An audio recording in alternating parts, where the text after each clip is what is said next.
আগামী 12ই ফেব্রুয়ারি যে জাতীয় নির্বাচনটি অনুষ্ঠিত হতে যাচ্ছে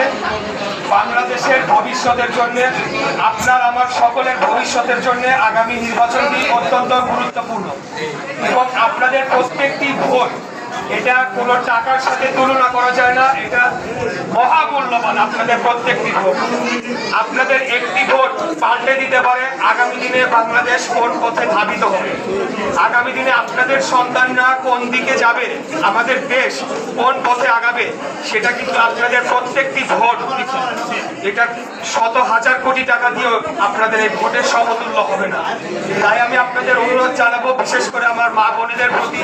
যে আগামী 12ই ফেব্রুয়ারি আপনারা ভোট কেন্দ্রে অবশ্যই যাবেন এবং আপনারাই বিচার বিবেচনা করে দেখবেন আগামী দিনে বাংলাদেশ রাষ্ট্র পরিচালনার জন্য কোন দল, তাদের একটা পরিকল্পনা রয়েছে সুস্পষ্ট।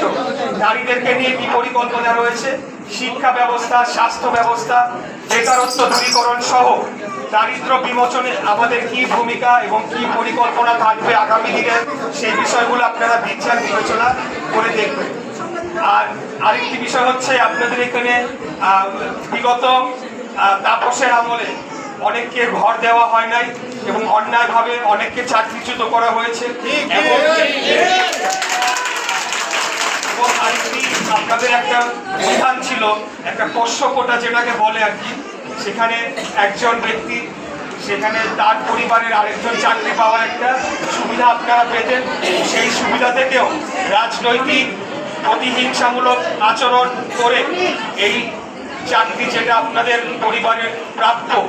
সেগুলোর থেকে বঞ্চিত করা হয়েছে এবং অন্যায়ভাবে আপনাদেরকে অনেকের ঘর বরাদ্দ দেওয়া হয় না। তো আমি আজকে আপনাদের কথা দিয়ে যাচ্ছি, ইনশাআল্লাহ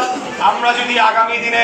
আপনাদের ভোটে নির্বাচিত হয়ে সরকার গঠন করতে পারি, তাহলে অবশ্যই আপনাদের যে ঘরের যে সমস্যাটা, আপনাদের যে বাড়ির যে সমস্যাটা, প্রত্যেক পরিচ্ছন্ন কর্মী এবং সিটি কর্পোরেশনে অন্যান্য যারা কর্মীরা রয়েছেন, যারা ঘর পাওয়ার জন্য তাদের একটা বিধান রয়েছে, তাদের সকলের ঘর নিশ্চিত করা হবে ইনশাআল্লাহ।